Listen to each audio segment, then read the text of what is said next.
నమస్కారం ఘంటారావానికి స్వాగతం. ముందుగా ప్రధాన అంశాలు. రాష్ట్ర వ్యాప్తంగా 51 కోట్లకు పైగా ఇళ్లలో సమగ్ర సర్వే పూర్తి. ఆటంకం కలిగించే వారిని ఎట్టి పరిస్థితుల్లో ఉపేక్షించవద్దని సీఎం ఆదేశం. 4000 మహిళా సంఘాలకు సౌర విద్యుత్ ప్లాంట్లు. భూమి లీజు, రుణాల సమీకరణకు సర్కారు ప్రణాళికలు.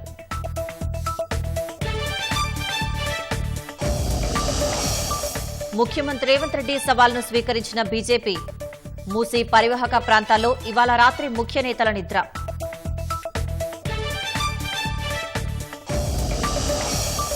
నీటిపారుదల శాఖ కార్యదర్శికి ఎన్డీఎస్సీ డైరెక్టర్ లేఖ. తమ సిఫారసులకు విరుద్ధంగా గ్రౌండింగ్ జరిగిందని వెల్లడి.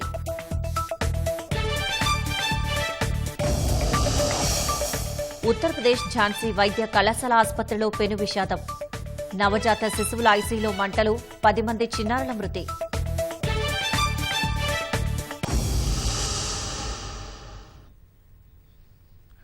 రాష్ట్ర వ్యాప్తంగా కొనసాగుతున్న సామాజిక, ఆర్థిక, విద్య, ఉద్యోగ, రాజకీయ కుల సర్వేను దేశానికి ఆదర్శవంతంగా అయ్యే విధంగా నిర్వహించాలని ముఖ్యమంత్రి రేవంత్ రెడ్డి పేర్కొన్నారు. ముఖ్యమంత్రి క్యాంపు కార్యాలయంలో ఇంటింటి కుటుంబ సర్వే జరుగుతున్న తీరుపై అధికారులతో సమీక్షించారు. నవంబర్ 6న ప్రారంభమైన ఈ సర్వేను జాప్యం లేకుండా నిర్దేశించిన కాల పరిమితిలో పూర్తి చేయడానికి కృషి చేయాలని అధికారులను ఆదేశించారు. మొదటి దశలో నిర్వహించిన నివాసాల లిస్టింగ్లో మొత్తం 1,16,14,349 ఇళ్లకు మార్కింగ్ చేసినట్టు తెలిపారు. ఈ ఇళ్లలో ఏ ఒక్క ఇల్లును కూడా వదలకుండా ప్రతి ఇంటిలో సమగ్రంగా సర్వే నిర్వహించాలని స్పష్టం చేశారు. సర్వేకు ఆటంకం కలిగించే వారిని ఎట్టి పరిస్థితుల్లో ఉపేక్షించవద్దని స్పష్టం చేశారు. శుక్రవారం వరకు రాష్ట్ర వ్యాప్తంగా 51,24,542 ఇళ్లలో సర్వే పూర్తయిందని వివరించారు.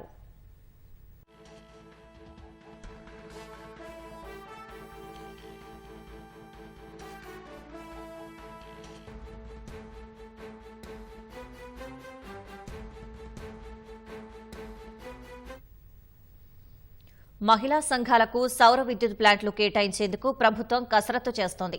స్వయం సహాయక బృందాలకు సౌర విద్యుత్ ఉత్పత్తి కేంద్రాలను కేటాయించాలని ఇంధన శాఖను పంచాయతీరాజ్, గ్రామీణాభివృద్ది శాఖ కోరింది.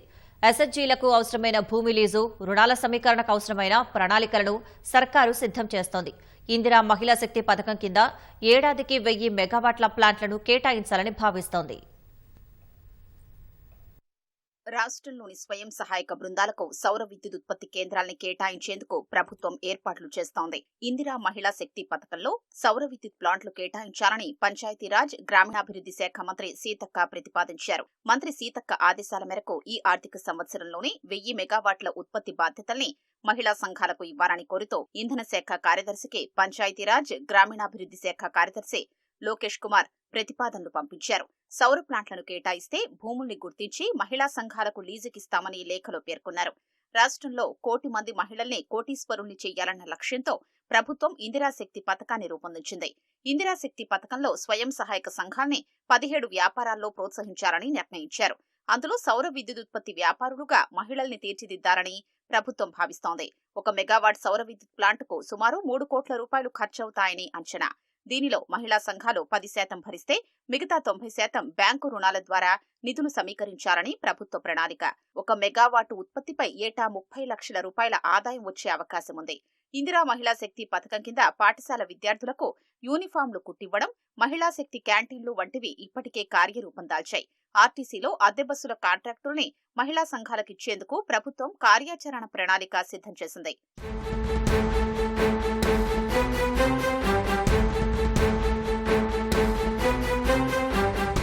మహిళలకు సౌర విద్యుత్ ప్లాంట్ల కేటాయింపుపై ఉప ముఖ్యమంత్రి, విద్యుత్ శాఖ మంత్రి భట్టి విక్రమార్క ఉన్నతాధికారులతో చర్చించారు. ఇందిరా మహిళా శక్తి పథకంలో 4 ఏళ్లలో స్వయం సహాయక సంఘాలకు 4000 మెగావాట్ల సౌర విద్యుత్ ఉత్పత్తి ప్లాంటు కేటాయించేందుకు అవసరమైన చర్యలు తీసుకోవాలని అధికారుల్ని ఉప ముఖ్యమంత్రి భట్టి విక్రమార్క ఆదేశించారు. ఎస్హెచ్జీ సమాఖ్యలకు అవసరమైన భూముల్ని గుర్తించడంతో పాటు రుణాల సమీకరణ కోసం బ్యాంకర్లతో సమావేశం ఏర్పాటు చేయాలని అధికారులకు డిప్యూటీ సీఎం చెప్పారు. స్వయం సహాయక సంఘాలు 99% రుణాలు సక్రమంగా చెల్లిస్తున్నందున బ్యాంకర్లు కూడా ముందుకొస్తారన్నారు.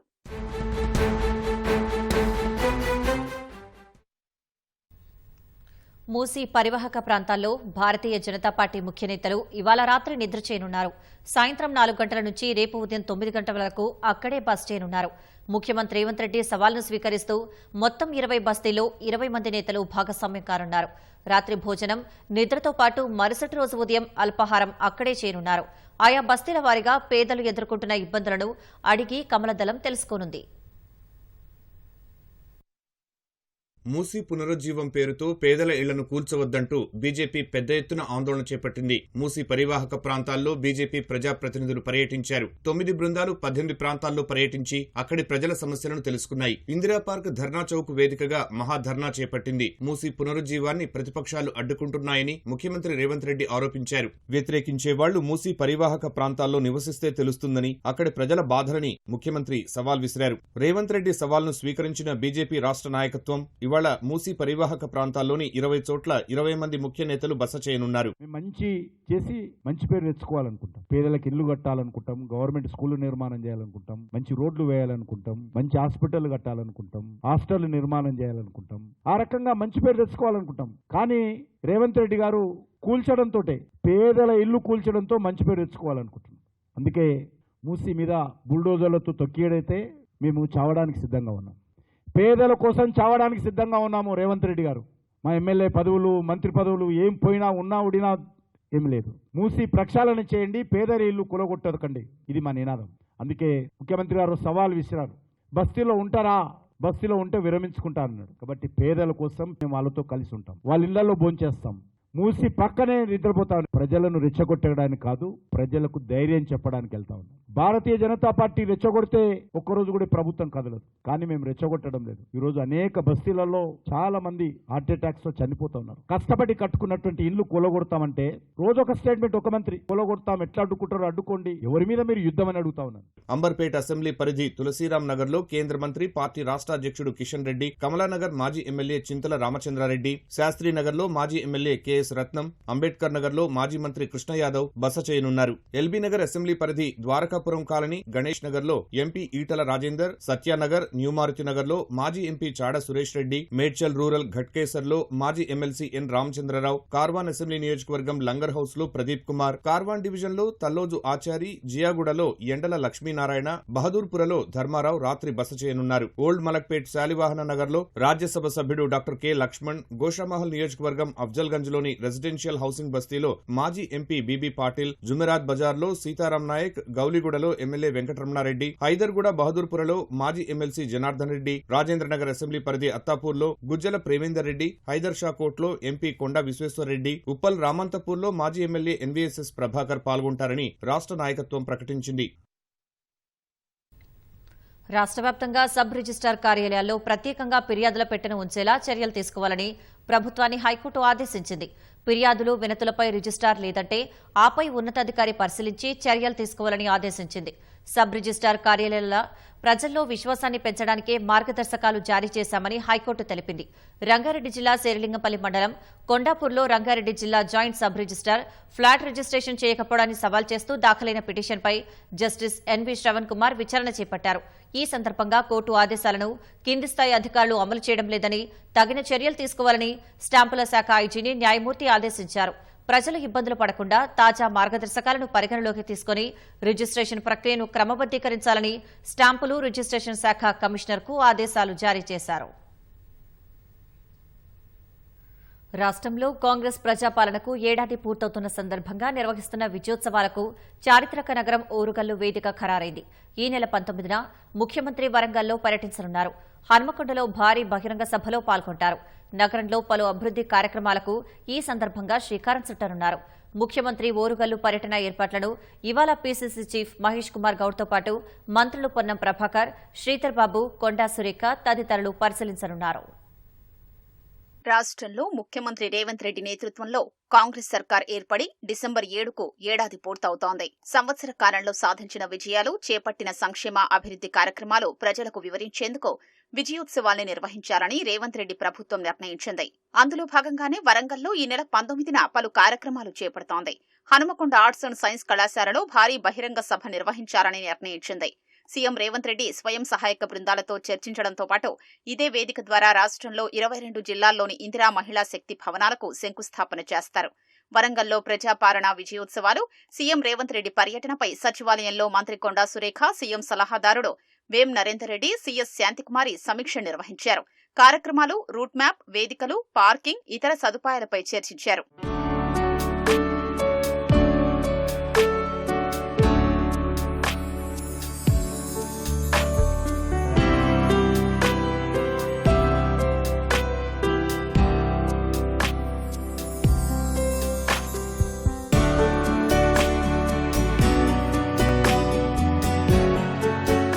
చారిత్రక నగరంగా విరాజిల్లుతున్న వరంగల్ను రెండో రాజధానిగా అభివృద్ధి చేయడానికి ప్రత్యేక దృష్టి సారించిన ముఖ్యమంత్రి రేవంత్ రెడ్డి సర్కార్ అందుకు అనుగుణంగానే ఈ పర్యటనలో పలు అభివృద్ధి కార్యక్రమాలకు శ్రీకారం చుడుతున్నారు. నగరవాసులకు ఆహ్లాదం పంచేందుకు ప్రజాకవి పేరుతో నిర్మించిన కాళోజీ కళాక్షేత్రం ఇప్పటికే సర్వహంగులతో ప్రారంభానికి సిద్ధమైంది. ఈ కళాక్షేత్రాన్ని సీఎం ప్రారంభిస్తారు. ముఖ్యమంత్రి తన పర్యటనలో భాగంగా విమానాశ్రయ భూసేకరణ పనులకు శ్రీకారం చుట్టే అవకాశాలు ఉన్నాయి. Orugallu inner ring road, outer ring road, భూగర్భ మురుగునీటి పారుదల వ్యవస్థకు శంకుస్థాపన చేయనున్నారు. ముఖ్యమంత్రి ఓరుగల్లు పర్యటన ఏర్పాట్లను పరిశీలించేందుకు పీసీసీ అధ్యక్షుడు మహేష్ కుమార్ గౌడ్తో పాటు పలువురు మంత్రులు ఇవాళ వరంగల్కు విచ్చేస్తున్నారు. విజయోత్సవాల్ని విజయవంతం చేసేందుకు చేపట్టాల్సిన కార్యాచరణను నేతలు శ్రేణులకు దిశానిర్దేశం చేయనున్నారు. కాళేశ్వరం కమిషన్ తదుపరి విచారణ వచ్చే వారం పునః ప్రారంభం కానుంది. Commission chairman justice PC Ghosh ఈ నెల 21న హైదరాబాద్ రానున్నారు. మరుసటి రోజు నుంచి తదుపరి విచారణ చేపడతారు. కమిషన్ గడువును డిసెంబర్ నెలాఖరు వరకు పొడిగించారు. మేడిగడ్డ, అన్నారం, సుందిళ్ల ఆనకట్టలకు సంబంధించిన లోపాలపై ఇంజనీర్లు, విశ్రాంత ఇంజనీర్లకు సంబంధించిన క్రాస్ ఎగ్జామినేషన్ పూర్తయింది. ఐఏఎస్ అధికారులు, మాజీ ఐఏఎస్ అధికారులను ప్రశ్నించాల్సి ఉంది. విజిలెన్స్, ఎన్డీఎస్ఏ, కాగ్ నివేదికల ఆధారంగా ఇతర అంశాలపై విచారణ చేయాల్సి ఉంది. ఈ ప్రక్రియ పూర్తయిన తర్వాత అప్పటి ప్రభుత్వ పెద్దలను కూడా విచారణ చేసేందుకు కమిషన్ సిద్దమవుతోంది. 22 నుంచి జరిగే ఈ దఫా విచారణలో ఐఏఎస్ అధికారులు, విశ్రాంత ఉన్నతాధికారులు, ఇతరులను justice PC Ghosh cross examination చేయనున్నారు. 2 వారాల పాటు ఈ విడత విచారణ జరగనున్నట్లు సమాచారం. కాళేశ్వరం ప్రాజెక్టు విషయంలో కీలకంగా వ్యవహరించిన గత ప్రభుత్వ పెద్దలు ఇద్దరికీ నోటీసులిచ్చి విచారణ చేయనున్నట్లు తెలుస్తోంది. కాళేశ్వరంలో భాగంగా నిర్మించిన 3 బ్యారేజీలకు మిగిలిన పరీక్షలు పూర్తి చేయాలని national dam safety authority NDSA నీటిపారుదల శాఖను కోరింది. ఎన్డీఎస్ఏ సిఫారసులకు నీటిపారుదల శాఖ విరుద్ధంగా గ్రౌంటింగ్ చేసినందున కొన్ని పనులను అంచనా వేయడానికి కూడా అవకాశం లేకుండా పోయిందని పేర్కొంది. తమ సిఫారసుల మేరకు చేసిన కొన్ని పరీక్షల ఫలితాలను అధ్యయనం చేయడంతో పాటు నీటిపారుదల శాఖ అధికారులతో కమిటీ సభ్యులు విస్తృతంగా చర్చించిన తర్వాత కొద్ది రోజుల క్రితం ఎన్డీఎస్ఏ డైరెక్టర్ నీటిపారుదల శాఖ కార్యదర్శికి రాసిన లేఖ వెలుగులోకి వచ్చింది. కమిటీ సిఫారసులు చేసిన తర్వాత కూడా ఇన్వెస్టిగేషన్స్ చేయడంలో జాప్యం వల్ల కొంత సమయం వృధా అయిందని పేర్కొంది. తమ సిఫారసుల ప్రకారం కాకుండా మరో నిపుణుల కమిటీ ఏర్పాటు చేసి వారి సూచనల మేరకు పనులు చేయడంతో విలువైన సమాచారం కోల్పోయినట్టు తెలిపింది. బ్యారేజీ కుంగడానికి గల కారణాలను తెలుసుకోవడానికి అవసరమైన సాక్ష్యం లేకుండా పోయిందని లేఖలో పేర్కొంది. సింగరేణి సంస్థ లాభాల బాటలో పయనిస్తోంది. ఏప్రిల్ నుంచి అక్టోబర్ వరకు బొగ్గు, థర్మల్ విద్యుత్ అమ్మకాల ద్వారా పన్ను చెల్లింపునకు ముందు 4,000 కోట్ల స్థూల లాభాన్ని ఆర్జించింది. గతేడాది ఇదే సమయానికి ఆర్జించిన 2,932 కోట్లతో పోలిస్తే 1,072 కోట్లు అదనంగా సంపాదించినట్లు అధికారులు తెలిపారు. గత ఏడాదితో పోల్చితే స్థూల లాభంపై 36% వృద్ధి నమోదైనట్లు సింగరేణి వెల్లడించింది. గతంలో ఎవరూ నిర్వహించని విధంగా సీఎండీ ఎన్ బలరాం సింగరేణి వ్యాప్తంగా ఉన్న అన్ని గనుల రక్షణ కమిటీలు, పిట్ కమిటీలు, వర్క్ ఇన్స్పెక్టర్లతో ప్రత్యేక సమీక్ష నిర్వహించారు. ఉత్పత్తి కంటే కార్మికుల రక్షణకు అధిక ప్రాధాన్యత ఇవ్వాలని ఆదేశించారు. వార్షిక ఉత్పత్తి లక్ష్యం 720 లక్షల టన్నులను సాధించాలని సింగరేణి సీఎండీ సూచించారు. కంపెనీ తీసుకుంటున్న ఆర్థిక క్రమశిక్షణ చర్యలు, భూగర్భ గనుల్లో నష్టాలపై ఉద్యోగులకు కల్పిస్తున్న అవగాహన కార్యక్రమాలు సత్ఫలితాలనిస్తున్నాయని పేర్కొన్నారు.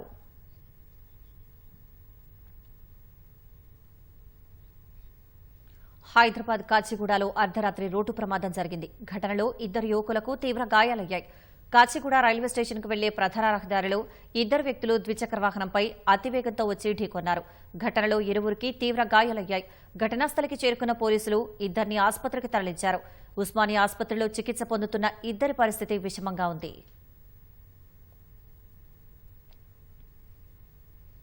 మిగతా ప్రైవేటు డ్రైవర్లకు ఆర్టీసీ డ్రైవర్లు ఆదర్శంగా నిలవాలని హైదరాబాద్ పోలీసులు సూచించారు.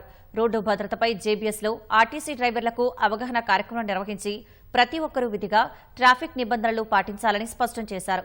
ఈ కార్యక్రమంలో చెంగిచెర్ల డిపోకు చెందిన 50 మంది ఆర్టీసీ డ్రైవర్లు పాల్గొనగా రోడ్డు ప్రమాదాలు నివారణ అనే అంశంపై north zone ACP Shankarraju power point presentation ఇచ్చారు. ఆర్టీసీ బస్సులో ప్రయాణం సురక్షితమని, ఒక బస్సులో 40 నుంచి 50 మంది ప్రయాణికుల ప్రాణాలు డ్రైవర్ చేతిలోనే ఉంటాయని తెలిపారు. కాబట్టి డ్రైవర్ ఎల్లప్పుడూ జాగ్రత్తగా బస్సును నడుపుతూ ప్రయాణికులను సురక్షితంగా గమ్యస్థానాలకు చేర్చాలని కోరారు. మంచిర్యాల జిల్లా చెన్నూరులో పండగ పూట విషాదం నెలకొంది. అప్పటి వరకు కుటుంబ సభ్యులతో ఎంతో ఆనందంగా గడిపిన 12 ఏళ్ల చిన్నారి అకస్మాత్తుగా హఠాన్మరణం చెందడంతో ఆ కుటుంబ సభ్యుల్లో తీరని శోకాన్ని మిగిల్చింది. గుండెపోటు రావడంతోనే బాలిక మృతి చెందినట్లు వైద్యులు ధృవీకరించారు. పద్మనగర్ కాలనీకి చెందిన కస్తూరి రమ, శ్రీనివాస్ దంపతులకు 2 సంతానం. మొదటి సంతానమైన నివృత్తి అనే బాలిక 7వ తరగతి చదువుతోంది. కార్తీక పౌర్ణమి కావడంతో పాఠశాలకు సెలవు ఇచ్చారు. పండగ పనుల్లో కుటుంబ సభ్యులంతా నిమగ్నమయ్యారు. బాలిక ఒక్కసారిగా ఇంట్లో కుప్పకూలి పడిపోయింది. ఈ హఠాత్ పరిణామంతో బిత్తరపోయిన కుటుంబ సభ్యులు ఆమెను వెంటనే స్థానిక ప్రభుత్వాసుపత్రికి తీసుకెళ్లారు. అప్పటికే బాలిక మృతి చెందినట్లు వైద్యులు ధృవీకరించారు. రైలు ప్రమాదాల నివారణకు కవచ్ రక్షణ కల్పిస్తోంది. దక్షిణ మధ్య రైల్వేలో కవచ్ కొత్త వర్షన్ను అందుబాటులోకి తీసుకొచ్చారు. కవచ్ 4.0 వర్షన్ను సనత్ నగర్ వికారాబాద్ సెక్షన్లో 63 రూట్ కిలోమీటర్ల మేర విజయవంతంగా అమలు చేశారు. స్వదేశీ పరిజ్ఞానంతో అభివృద్ది చేసిన ఆటోమేటిక్ రైలు రక్షణ వ్యవస్థ కవచ్ దక్షిణ మధ్య రైల్వేలో 1465 రూట్ కిలోమీటర్ల మేర అమలు చేశారు. దీంతో రైలు ప్రమాదాలకు అడ్డుకట్ట పడనుంది. ఎదురెదురుగా వస్తున్న రైళ్లు ఢీకొనకుండా ఉండేందుకు రైల్వే కవచ్ వ్యవస్థను అందుబాటులోకి తీసుకొచ్చింది. లోకో పైలట్ అప్రమత్తంగా లేకపోయినప్పటికీ సాంకేతిక పరిజ్ఞానంతో ఎదురెదురుగా వచ్చే రైళ్లు వాటంతటా అవే నిలిచిపోయి ప్రమాదం జరగకుండా ఉండేందుకు రైల్వే శాఖ కవచ్ రక్షణ వ్యవస్థను అభివృద్ది చేసింది. కవచ్ వ్యవస్థ ప్రధానమంత్రి నరేంద్ర మోదీ ఆలోచనల ప్రకారం ఆత్మనిర్భర్లో భాగంగా అందుబాటులోకి తీసుకొచ్చారు. ఈ కవచ్ వ్యవస్థను research, design and standards organisation సహకారంతో అభివృద్ది చేశారు. కవచ్ నూతన వెర్షన్ను 4.0కు భారతీయ రైల్వే ఆమోదం తెలిపింది. అప్గ్రేడ్ వెర్షన్ దేశంలోని రైల్వే నెట్వర్క్ లో రైలు కార్యకలాపాల భద్రతను మరింత మెరుగుపరుస్తుంది. రాబోయే కొన్నేళ్లలో మొత్తం రైలు నెట్వర్క్ లో ప్రధాన రక్షణ వ్యవస్థగా కవచ్ మారనుంది.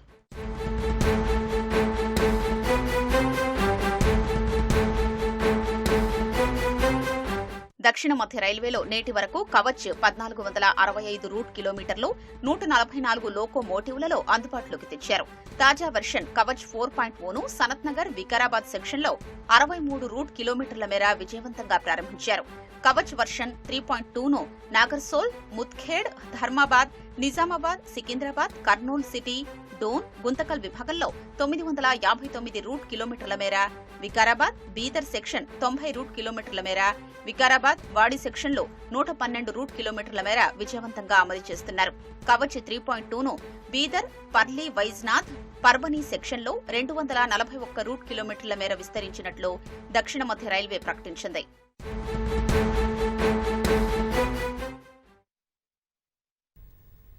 కాజీపేట 2వ వంతెన పనుల్లో మళ్లీ కదలిక వచ్చింది. బ్రిడ్జి నిర్మాణానికి సంబంధించిన సామగ్రి ఛత్తీస్గఢ్ నుంచి ఓరుగల్లకు చేరుకుంది. వచ్చే ఏడాది మార్చికల్లా నిర్మాణం పూర్తి చేయాలనే ప్రజాప్రతినిధుల సంకల్పంతో పనులను వేగవంతం చేసేలా కార్యాచరణ రూపొందించారు. ఇది పూర్తయితే ప్రయాణికుల ట్రాఫిక్ కష్టాలు తీరనున్నాయి. ఇరుకైన పాత వంతెనపై ప్రయాణిస్తూ నానా ఇబ్బందులు పడ్డ వరంగల్, హనుమకొండ, కాజీపేట త్రినగరి వాసుల ప్రయాణ ఇక్కట్లు త్వరలో తీరనున్నాయి. 3 ఏళ్లుగా సాగుతూ ఆగుతూ వస్తోన్న కాజీపేట రైల్వే ఓవర్ బ్రిడ్జ్ పనులు మళ్లీ మొదలు కానున్నాయి. కాజీపేట వంతెన నిర్మాణం ఎలాగైనా పూర్తి చేయాలన్న పట్టుదలతో వరంగల్ పశ్చిమ ఎమ్మెల్యే నాయిని రాజేందర్ రెడ్డి సమస్య తీవ్రతను ముఖ్యమంత్రి రేవంత్ రెడ్డి దృష్టికి తీసుకెళ్లి వివరించారు. ఎంపీ కడియం కావ్య సైతం వంతెన ఆవశ్యకతను రైల్వే జీఎం దృష్టికి తీసుకెళ్లి ప్రత్యేక చొరవ తీసుకున్నారు. ఫలితంగా పనుల్లో కదలిక వచ్చింది. బిలాయి ఉక్కు పరిశ్రమలో తయారైన గడ్డర్లు కాజీపేటకు చేరుకున్నాయి. వంతెన స్లాబ్ నమూనా, రైల్వే ట్రాక్ పై నిర్మించే పనులను ఎంపీ కావ్య, ఎమ్మెల్యే నాయిని రాజేందర్ రెడ్డి, జిల్లా కలెక్టర్ ప్రావీణ్య పరిశీలించారు. మార్చి కల్లా కొత్త వంతెన పూర్తి స్థాయిలో అందుబాటులోకి వస్తుందని జిల్లా ప్రజా ప్రతినిధులు చెబుతున్నారు. వాటికి సంబంధించిన మెటీరియల్ ఛత్తీస్గఢ్ బిలాయి నుంచి ఇప్పుడు 3 నుంచి 4 లారీల లోడ్ వచ్చింది. బ్రిడ్జ్ ఆకారంతో దాని మీద ఇప్పుడు వర్క్ కాంట్రాక్టర్స్ని కానివ్వండి, కలెక్టర్ గారు, ఎంపీ గారు అందరం కలిసి కూడా మేము దీని మీద ప్రత్యేక దృష్టి పెట్టడం వలన వారికి బిల్లులు సీఎం గారితో రేవంత్ రెడ్డి గారిని వాటికి సంబంధించినటువంటి బిల్లులు మేము రిలీజ్ చేస్తూ వారికి ప్రోత్సాహం ఇవ్వటం వలన ఇలా మళ్ళా వర్క్ స్టార్ట్ అయ్యి ఎప్పుడూ అయిపోవలసిన దానిని ఏదైనా ప్రజలకు మార్చిలా అందియాలని కృతనిశ్చయంతో ఈ యొక్క కంకణం కట్టుకుని ముందుకు వెళ్తున్నాం. వరంగల్, హనుమకొండ, భూపాలపల్లి నుంచి జనగామ, భువనగిరి, హైదరాబాద్ వెళ్లాలంటే కాజీపేట వంతెన మీదుగా వెళ్లాల్సిందే. 1976లోనే మొదటి రైల్వే ఓవర్ బ్రిడ్జ్ నిర్మాణం జరిగింది. కాలక్రమంలో క్రమేపీ రద్దీ పెరగ్గా వంతెన ఇరుగ్గా మారింది. అవసరాల రీత్యా మరో వంతెన నిర్మాణం కోసం 78 కోట్ల రూపాయలతో 2021లో పనులు ప్రారంభించినా అవి నత్తనడకన సాగుతున్నాయి. రైలు పట్టాలపై చేయాల్సిన పనులు నిలిచిపోయాయి. ఇవి జరగాలంటే రైళ్ల రాకపోకలను తాత్కాలికంగా నిలిపివేయాలి. ఢిల్లీ, చెన్నై మార్గం కావడం వల్ల రైల్వే అధికారులు, ఆర్ఎండ్బి, గుత్తేదారు సంస్థ అందరూ సమన్వయంతో చేస్తేనే పనులు సకాలంలో పూర్తవుతాయి.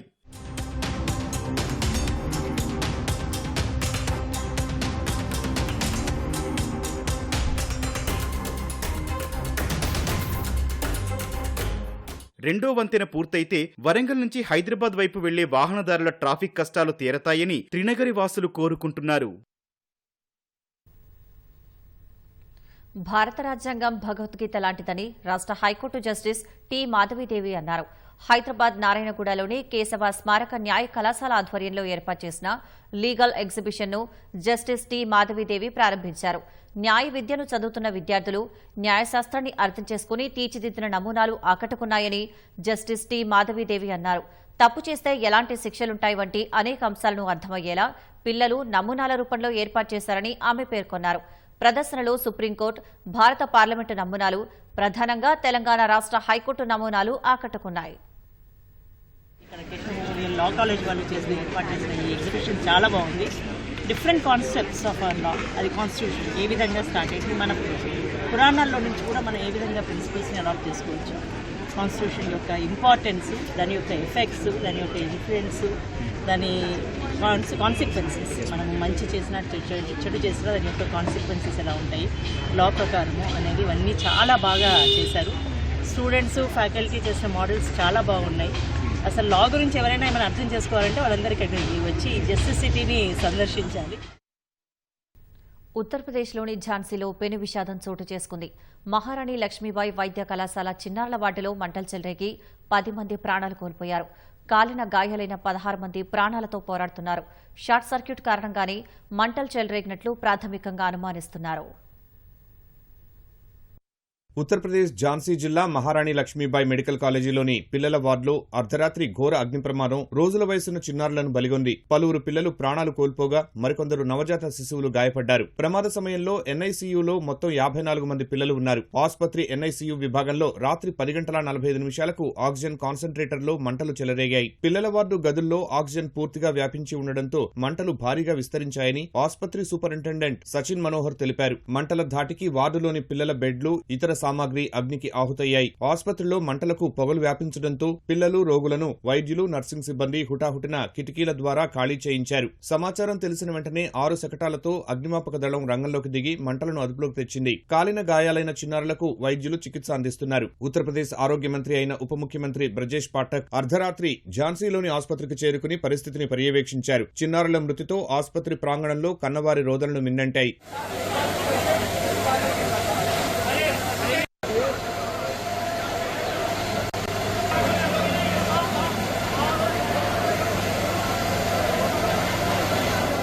ఈ ఘటనపై యూపీ ముఖ్యమంత్రి యోగి ఆదిత్యనాథ్ తీవ్ర దిగ్భ్రాంతి వ్యక్తం చేశారు. గాయపడ్డ వారికి మెరుగైన చికిత్స అందించాలని అధికారులను ఆదేశించారు. ప్రమాదంపై 12 గంటల్లోగా నివేదిక ఇవ్వాలని ఝాన్సీ డివిజనల్ కమిషనర్, డీఐజీలను ఆదేశించారు. షార్ట్ సర్క్యూట్ కారణంగానే మంటలు చెలరేగాయని ప్రాథమికంగా భావిస్తున్నట్లు జిల్లా కలెక్టర్ అవినాష్ కుమార్ చెప్పారు. 3 దేశాల పర్యటనలో భాగంగా ప్రధానమంత్రి నరేంద్ర మోదీ నేడు నైజీరియా బయలుదేరనున్నారు. అధ్యక్షుడు బోలా అహ్మద్ టినుబు ఆహ్వానం మేరకు నైజీరియాలో నేడు రేపు మోదీ పర్యటిస్తారు. గత 17 ఏళ్లలో భారత ప్రధాని నైజీరియాలో పర్యటించడం ఇదే తొలిసారి. తర్వాత 2 రోజులు బ్రెజిల్లో పర్యటించనున్న ప్రధాని రియో డి జనీరోలో జరిగే G20 సదస్సులో పాల్గొంటారని విదేశాంగ శాఖ ప్రకటన విడుదల చేసింది. వివిధ ప్రపంచ సమస్యలు, అంశాలపై భారత్ వైఖరిని G20 సదస్సులో మోదీ వివరిస్తారు. G20 సదస్సు సందర్భంగా పలువురు నేతలతో మోదీ భేటీ కానున్నట్లు సమాచారం. నవంబర్ 19 నుంచి 21 వరకు ప్రధాని మోదీ గయానాలో పర్యటిస్తారు.